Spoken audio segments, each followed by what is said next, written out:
Hello, hello once again, ladies and gentlemen. My name is Natural20, and I am here to present to you a new LP, A Labour of Love, Fire Emblem Three Houses, Crimson Flower Maddening. I am joined on this adventure by one of my rotating cast of rogues, Alxprit, for the first set of episodes. So welcome to my LP channel, welcome to the LP, Alex. Thank you for having me. I appreciate it. Well, this is going to be an exciting adventure through a game that I love and that I am playing on the hardest difficulty on New Game because I am an idiot. Yeah. It's intended, as like kind of a guide, I suppose, on how to approach certain things in Maddening, how to think about it, I suppose. Because, if somebody as dumb as me can beat Maddening, then anybody can beat Maddening, as long as, as long as you approach the game in a certain way, it works.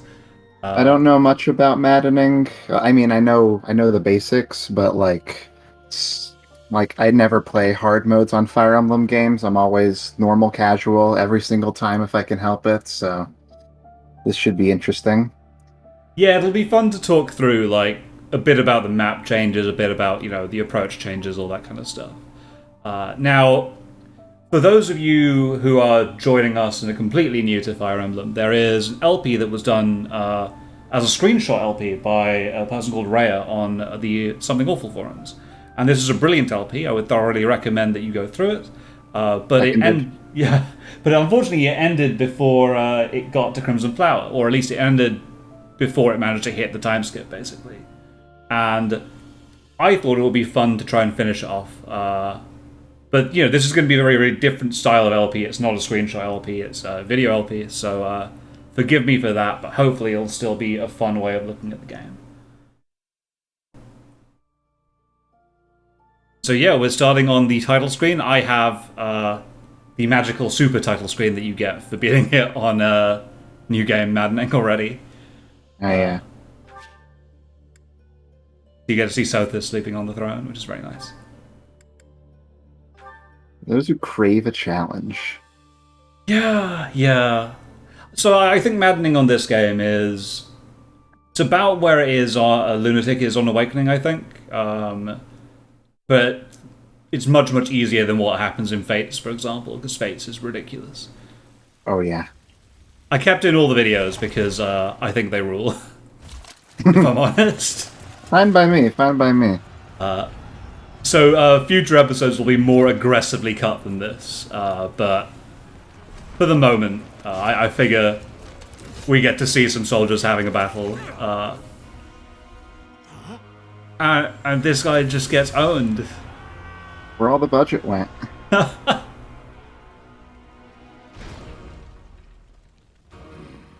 This guy. Oh, he rules.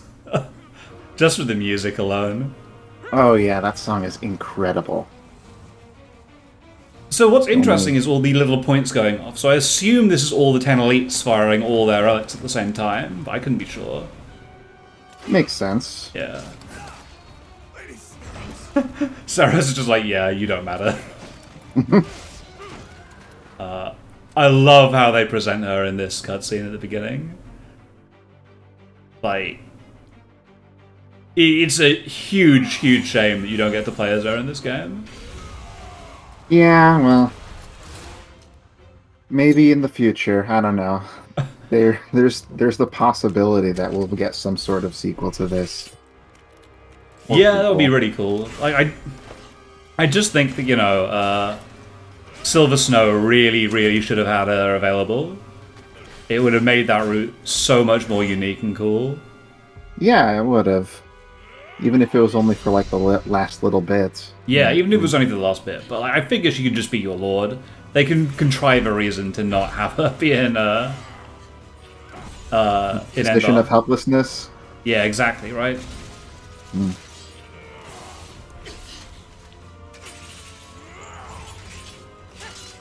Because yeah, again, just a class with melee proficiency. Yeah, the fist fighting is pretty good in this game. Yeah. Tell me, Nemesis, do you recall the Red Canyon? You'll die. Apparently he does. Die! Die! You took everything that I loved!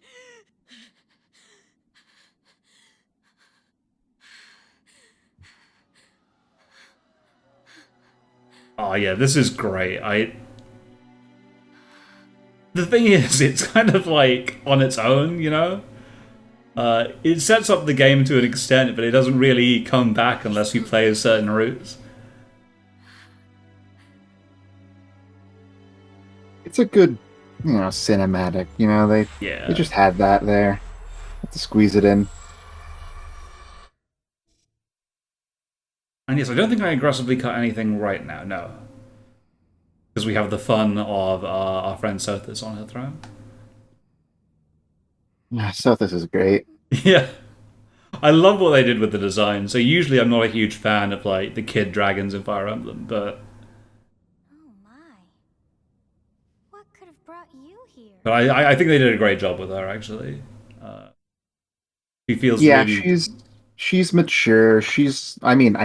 Relatively, compared to some of the other options we have for young Monasteries and dragons and such. Absolutely.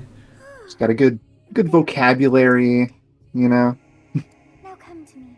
Yeah, and she obviously seems like she knows something that you don't, and she's got like a command over you in some way. So this is the first controversial thing. I picked male Byleth. I don't think it's gonna. I prefer male Byleth too, myself. Yeah, I mean, so a lot of people for Crimson Flower will have wanted female Byleth, and I understand that. I know why, but I understand, I certainly do, but I don't think I could do that justice in the way that I think it should be done. So I pick a dude and I call him Byleth because I'm lazy. I briefly think about like a fun name. I'm like, nah, Byleth is fine. I shall not ever grow accustomed to the sound of human names. Doesn't sound much different from yours in terms of foreignness. Yeah, true. What day were you born to this world? So is there an optimal birth month and day? There is, but I don't use it. I just use my birthday. Alright, fair enough. So there is an optimal one where you get the gifts from your birthday very, very early in the game, and that's very helpful. Oh, wonders never cease. It seems we share our But it's not needed to the like. There are optimizations you can make that you would make in like a speedrun format, for example, to make things easier for yourself. That I don't need to do on maddening, really. Speedrunning is another can of worms entirely. Yeah, absolutely. What they do is crazy. I remember seeing the one on Games Done Quick a couple of years back. The Golden Deer one. It's pretty amazing. Interesting. Yeah, and so that kind of sets the theme for like how I'm trying to set this up, It optimizes enough to make maddening fun, but not enough to make you go completely insane. Like, there's about, I think, 3 hours of grinding. Not 3 hours, that's not fair. There's probably like an hour and a half of grinding through the entire playthrough. And, it's not concentrating grinding. It's you can put on a podcast and do it, and it's done. Let's take care of those thieves before they overrun. So yes, I skipped a bunch of stuff. Our favorite house leaders have been ambushed, and yes, we need to save them. Did you know how to move? Oh, probably. I do need a tutorial on moving. Oh, okay. Well, you do exactly that.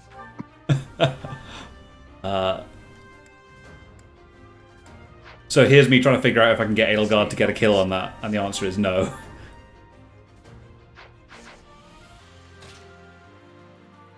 And yes, so this is the first tactic in inverted commas that you can use on maddening, or any difficulty really, which is just rob the house leaders that you aren't going to use of all their items. Yep. Tried and true.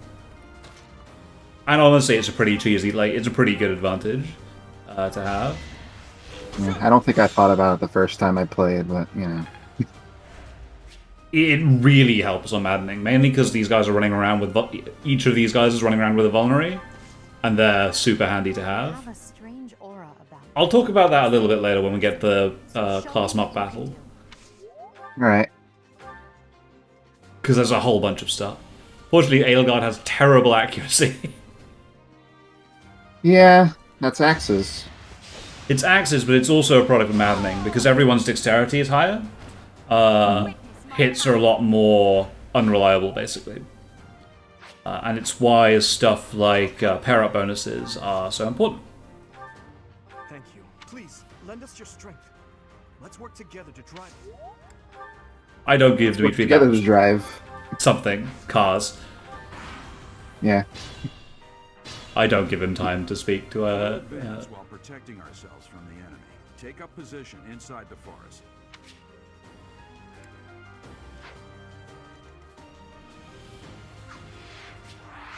You don't have a danger area on by default? No, it doesn't come on by default on a new game. You have to switch it on. Oh, there you go. I was trying to find the button. So it's been about 2 years. Not 2 years. Maybe 2 years or so. Maybe a year. I forget. It's been a long while since I last played this game. And part of the reason I'm playing the LP is because I got super antsy to play some Fire Emblem.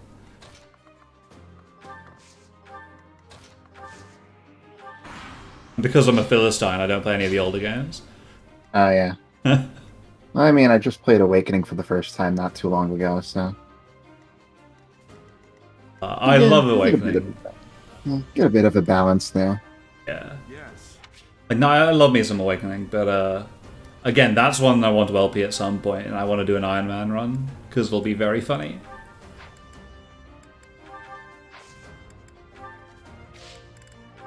So I try to give Edelgard a lance so that she's got better accuracy. She doesn't equip it, but it might come in handy later. Single file. Yep, so that forest is pretty handy because it kind of bottlenecks them for a bit, which is pretty good. And so the concern I've got right now is if I kill the soldier in front of me, does Edelgard get rushed down by the other two? My broad conclusion is she might be. So I want to position Byleth in the forest to her right, so they definitely can't do that to her.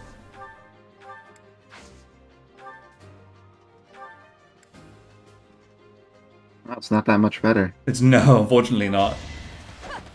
Oh yeah, there's no weapon triangle in maddening, right? No, there is. Well, so there is an effective weapon. Edelgard misses, by the way, because Yeah.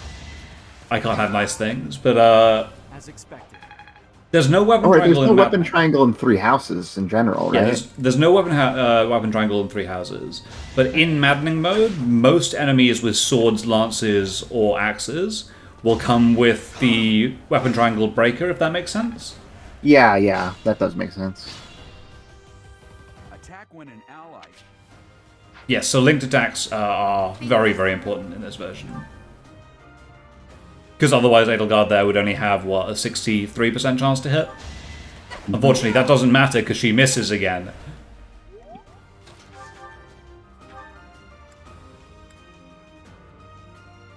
And so Byleth needs to come to her rescue and save her. Just like always.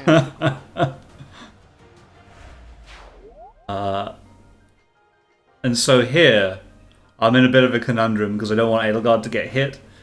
But obviously the other 2 boys are weaponless and in range, so... Yeah, he's gonna go for them, obviously. Still having a think about exactly where I want to position Claude. Yeah, that's right. Because this way, even if he moves around to attack Claude, I get the forest next turn to hit him.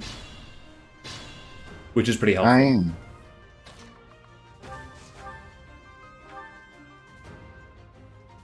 And I don't think he had the movement to circle around to attack Claude from the back, so I was happy with that play. In the future, this LP won't be so, like, operational. Like, we won't talk so much about, like, individual units attacking X or Y. I'll cut a lot of that out, but, you know, for the mock battle, not for the mock battle, for the prologue, it's probably worth explaining. Yeah, there's just, what else is there to talk about at this point? Like, it's not a very broad, large map to worry about. Yeah. And yeah, this is where the vulnerabilities start coming in handy. Since since especially early in the game, and like especially in this map where you don't have any healing, you're very, very limited in the ways that you can heal. So often people will just not think about vulneraries because you don't use them on lower difficulties very frequently. Yeah, it's a common thing. I always find it handy to have one in general, though, just in cases. Yeah, absolutely. I think it's definitely worth it, especially early, and then, you know, it may get a little bit less worth it once, you know, all your healers have come online. But that doesn't happen for a while, at least. At least, especially until you don't, until you're able to class up. Because right now everyone's in, what, either commoner or noble, and those get half casts. Yo, yeah. So I'm like, 77% chance to hit. Edelgard finally does some work. Well, how was that? Be mindful.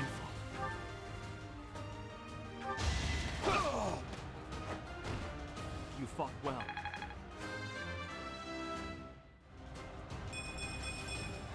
That's not the most brilliant level up. He got speed, but he didn't get strength, which is kind of what we want with him. Yeah, I mean, it could be worse.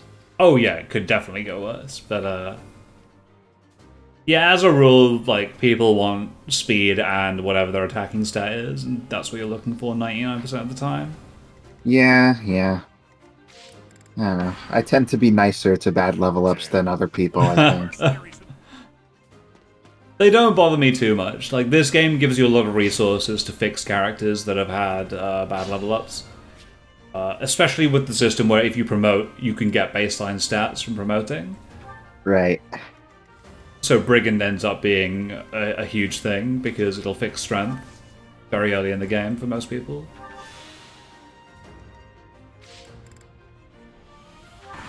So yeah, here's pretty simple. I want to bait that guy into attacking Byleth. And then I don't really think about what the consequence of this is until I realize, oh yes. Geralt's gonna go and steal the kill. He'd have done that anyway. Stay focused. Yes, the downside is you don't get experience from doing that.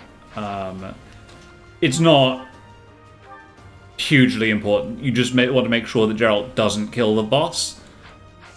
Because the boss is worth a lot more experience than everyone else. Totally.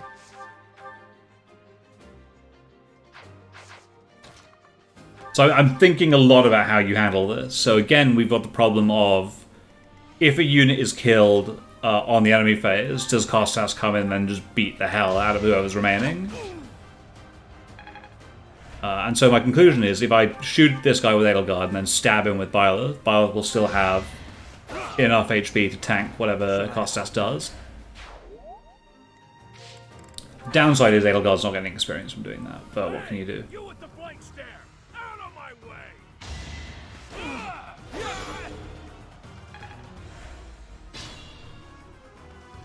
What the?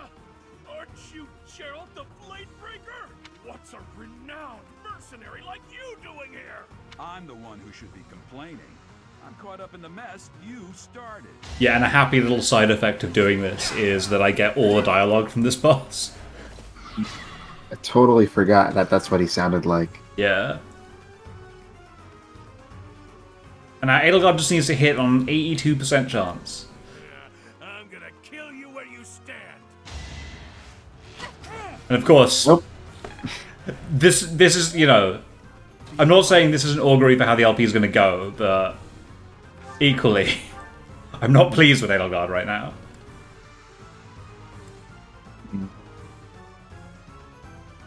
I'm like, if I do miss the 98% chance, then yes, I have to repeat the mission. Unfortunately, Byleth clutches it out.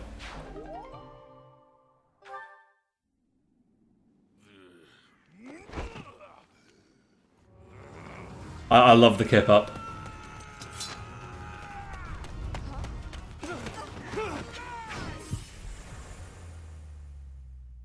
Byleth, you didn't have to do that. She had this well in hand. So yes, I skip over the fact that Sothos can in fact rewind time. Who knew? Who knew? And instead we get to our students walking to the monastery. I'd be happy to show you around. It really is Fodlan in a nutshell. The good and the bad.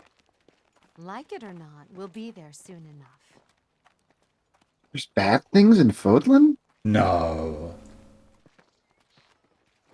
Look how pretty the monastery is. It can't be I bad, know. right? Yeah, exactly. There it is. Garrick Mock Monastery.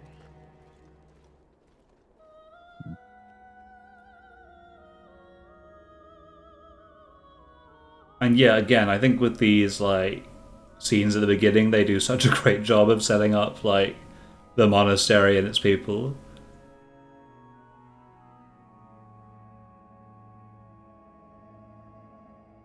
All this stuff was in trailers before the game came out. Yeah. Oh, that one student with the crush on Manuela.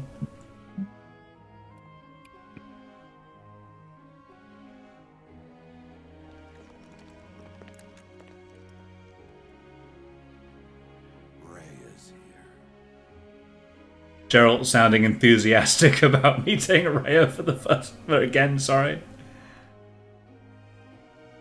Definitely not suspicious at all, right? When I saw this, I was like, oh, that's Seros, right? That's the person from the first cutscene. And, like, you know, it took a long time for the game to instill enough doubt in me that that might not be the case. Only then to confirm it, and I was like, well, okay. Yeah, I mean, it's fine enough. Like, they look almost exactly the same. Yeah. So, what are you gonna do? So yeah, again, I cut a bunch of stuff here where, you know, you're introduced to Rhea and made a teacher. And so we get the next animated scene. This is where I'm gonna put all my poisons. There's like, I'm just bored of this. Marianne looks really depressed in this scene. And I know that's the point, but holy shit. Yeah. And here are our cast of misfits.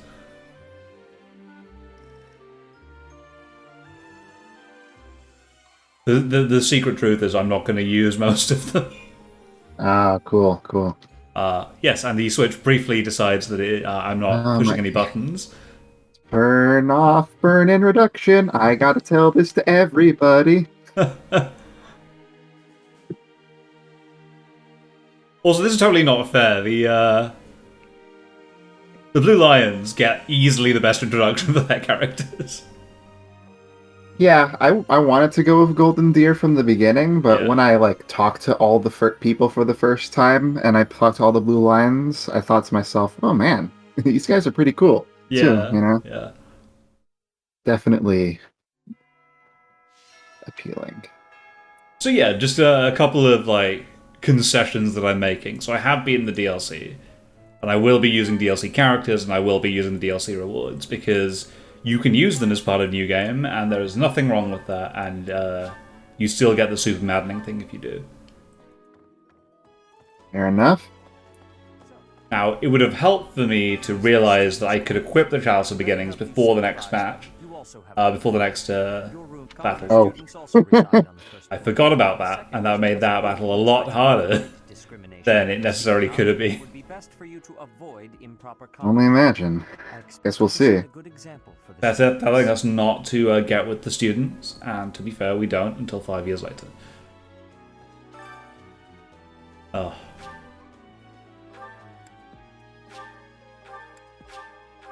I don't know why I do that. I'm like, I know what's going to happen with each time. But yes, the fun part here is obviously now we get to look at all the costumes that Male Violet has. Oh. Yeah, I never bought any of the DLC, so a lot of this is new to me. It's all very cool. I am just loving that he can wear a dress, and that's fine with the Certhus Regalia. Oh, yeah. Well, good on him, you know? Yeah, ain't nothing wrong with that. I decided to go with the Jotaro hat and cloak combo. And then I give him glasses, because I'm a nerd, and therefore he also has to be a nerd. Yeah.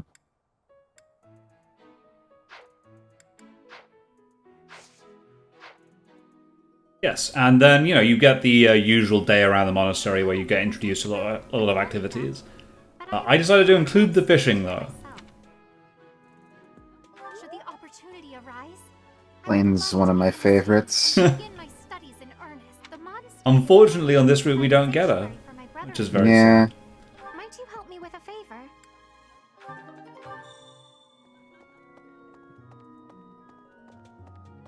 So there are two reasons I've included this. The first is that we're not going to be doing fishing for a very, very long time after this. Because one of the tactics in Maddening is that you don't do any fishing until there is a multi-fish day. And then you do all the fishing. Yep. Because that earns you a gigantic amount of money and a gigantic amount of professor experience. But yes, so the fish that you catch for Flame is a favourite, apparently, of Saint Sethlin, which I loved. What a coincidence. Yeah, I know, right? You happen to use bait that happens to catch, like, the Sethlin fish, and you give it to Flame, like, who would have guessed?